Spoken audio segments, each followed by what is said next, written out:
Notre invitée Isabelle Dorandinger. Bonjour, bienvenue sur Sud Radio. Bonjour, merci beaucoup Sud Radio. Bonjour à toutes les auditrices et les auditeurs. C'est un plaisir en tout cas de vous accueillir. Vous êtes porte-parole de l'Ordre des sages-femmes, un métier dont on va bien sûr parler avec vous. Mais d'abord, cette demande publiée sur le site du planning familial pour un allongement de la durée légale d'avortement. Vous l'avez vu, de 12 à 14 semaines. Ce texte, il s'intitule le manifeste des 343 références. On s'en souvient au manifeste, comme il avait été appelé, des 343 salopes en faveur de l'IVG, dont on fête le 50e anniversaire. Quel regard vous portez sur cette demande de cet allongement de l'IVG de 12 à 14 semaines? Merci. Alors, préalablement, je voulais revenir effectivement sur le manifeste et sur le 50e anniversaire aujourd'hui. Aujourd'hui, c'est un jour particulier puisque ça marque le 50e anniversaire de ce manifeste des 343. Le 5 avril 1971, il y a 343 femmes qui ont bravé l'interdit. À l'époque, c'était un délit puni par la loi pour avoir la liberté à disposer de leur corps, et elles ont ouvert la voie pour la loi Veil de 1975. Et aujourd'hui, il y a aussi à nouveau 343 femmes qui sont journalistes, actrices, sportives et femmes politiques, et qui réclament l'allongement des délais à l'IVG de 12 à 14 semaines de grossesse. Alors pourquoi je porte un regard et pourquoi je porte la parole des sages-femmes aujourd'hui? Puisqu'en février, il y a une proposition de loi qui a été retirée au débat de l'Assemblée nationale et qui visait à allonger cette durée d'IVG. Elle a été retirée car il y a plus de 500 amendements qui visaient à faire obstruction et qui ont été déposés. Vous pouvez vous poser la question de pourquoi une sage-femme vous parle aujourd'hui d'IVG. Eh bien, trop peu de personnes le savent, et je suppose que c'est le cas aussi parmi nos auditeurs et nos auditrices, c'est que l'IVG fait partie des compétences des sages-femmes. Souvent identifiées comme les professionnels de la naissance, les sages-femmes, elles exercent une profession médicale formée, qui est spécifique à la santé des femmes et qui comprend la gynécologie et donc aussi la régulation des naissances. Donc l'engagement des sages-femmes, il est réel, il est présent auprès des femmes, et c'est méconnu, mais de tout temps, les sages-femmes ont participé aux IVG. Notre rôle en tant que professionnel est d'accompagner les femmes, qu'elles aient un désir ou non désir de grossesse, et quelle que soit l'issue de la grossesse. Et sur cette question de l'allongement, pour vous, de 12 à 14 semaines de l'IVG, pour vous, c'est une bonne chose? Alors, on l'imagine à vous entendre de toute façon qu'effectivement, c'est une bonne chose, mais pour quelle raison exactement, selon vous? Alors, vous avez raison, c'est une bonne chose, mais surtout, c'est un constat. L'idée, c'est de ne pas avoir un imaginaire, mais d'avoir un constat. Alors, le constat, il est déjà que le nombre de médecins qui réalisent des IVG diminue en France. D'ailleurs, les sages-femmes militent pour y participer de plus en plus, puisque 2016 a permis aux sages-femmes de pouvoir réaliser des IVG médicamenteuses, et nous demandons depuis plusieurs années à participer aux IVG instrumentales. Et vous avez raison, pourquoi la situation de l'IVG en France semble complexe aujourd'hui, et pourquoi nous avons besoin d'en parler le 5 avril. Eh bien, souvent, nous pensons que l'IVG est associé à un défaut d'information et très souvent considéré comme étant un défaut de contraception. Déjà, la réalité est tout autre.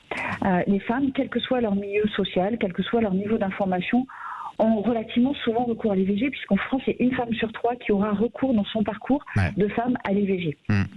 C'est plus de 200 000 femmes en France par an. Et la question du pour ou contre donc ne doit pas se poser. Il s'agit tout simplement du respect des droits pour soi et pour toutes les femmes. Et pourquoi actuellement nous militons pour les droits qui soient augmentés?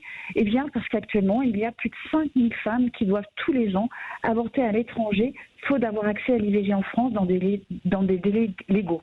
Alors ça peut être pour des problèmes d'accès au niveau des territoires de santé, ça peut être un problème d'accès à l'information, et nous savons très bien qu'il y a un certain nombre de sites qui sont des sites de désinformation, alors que quand une femme clique sur Internet pour dire « puis-je avoir accès à l'IVG », elle va pouvoir parfois se retrouver avec des sites qui sont des sites de désinformation. En l'occurrence, pour 2019, pour donner des chiffres, vous avez dit autour de 200 000, on est à 230 000. Tout à fait. IVG, c'est un chiffre qui est au plus haut depuis 30 ans. C'est pas surprenant quand on voit justement que les moyens de contraception n'ont jamais été aussi faciles d'accès. Comment on explique ça? En fait, votre réponse est dans la question. On a toujours tendance à le corréler à une histoire de contraception, d'accès à la contraception. On voit que c'est bien au-delà. Dans l'histoire des femmes, il y a des moments où les grossesses ne sont pas désirées pour de multiples raisons. Et c'est un des motifs qui nécessite un recours à l'IVG. N'oublions pas aussi que malheureusement en France, il y a de nombreuses femmes qui sont victimes de violences intrafamiliales et qui sont victimes de violences sexuelles. Et elles ont aussi tout autant le droit d'avoir accès à l'IVG. Pour bien qu'on comprenne un petit peu, c'est peut-être la question que se posent nos auditeurs en vous écoutant. Est-ce qu'il y a des risques ou davantage de risques pour la femme, en l'occurrence, à se faire avorter 14 semaines au lieu de 12? Non, alors c'est ce que les détracteurs à l'IVG vont argumenter qu'il s'agit d'un geste techniquement compliqué, qu'il est moralement plus complexe. Ce n'est pas une réalité. On sait très bien qu'au-delà de l'IVG, dans des conditions particulières, les femmes peuvent avoir accès à une interruption médicale de grossesse. Et donc, ces données montrent qu'il n'y a pas de d'événements plus complexes à 14 semaines qu'à 12 semaines.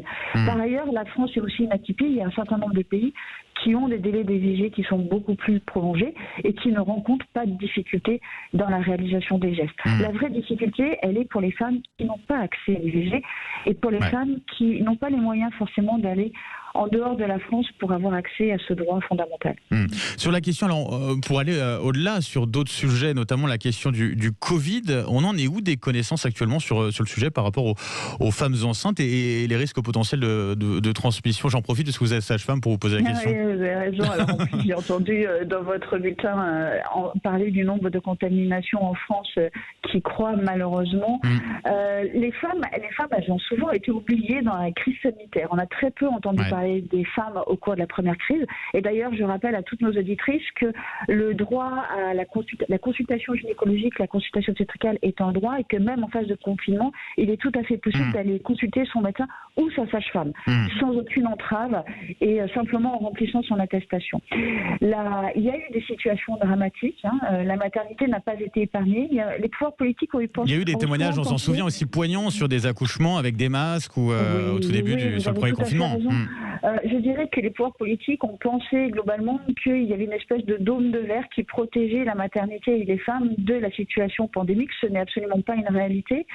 Les sages-femmes ont manqué aussi de masques et les professionnels de la périnatalité ont manqué de masques. Et vous avez raison, ça a conduit à des situations qui étaient des situations vécues comme maltraitantes et en soi qui le sont.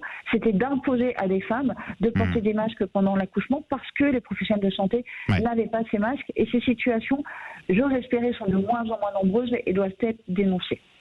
Sur la question des contaminations, justement, pour les femmes qui nous écoutent, qui sont enceintes ou qui veulent l'être ou qui souhaitent l'être, est-ce qu'il y a des inquiétudes à avoir en particulier sur le futur futur bébé? Alors non, puisqu'on a vu que les chiffres, toutes les données nationales et surtout les données internationales démontrent que les enfants naissent en bonne santé. Donc si une femme présente des facteurs de risque, elle doit bien évidemment aller consulter un médecin ou une sage-femme.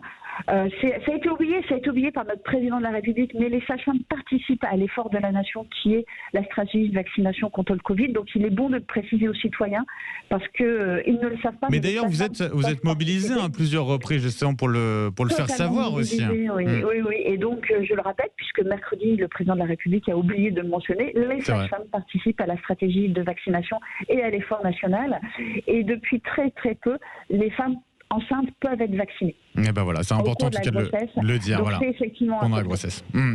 Isabelle Durand-Dauger, merci d'avoir été avec nous sur Sud Radio ce matin. Je rappelle, vous êtes porte-parole de l'ordre des sages-femmes. Bonne journée à vous et merci d'avoir été avec nous pour toutes ces explications.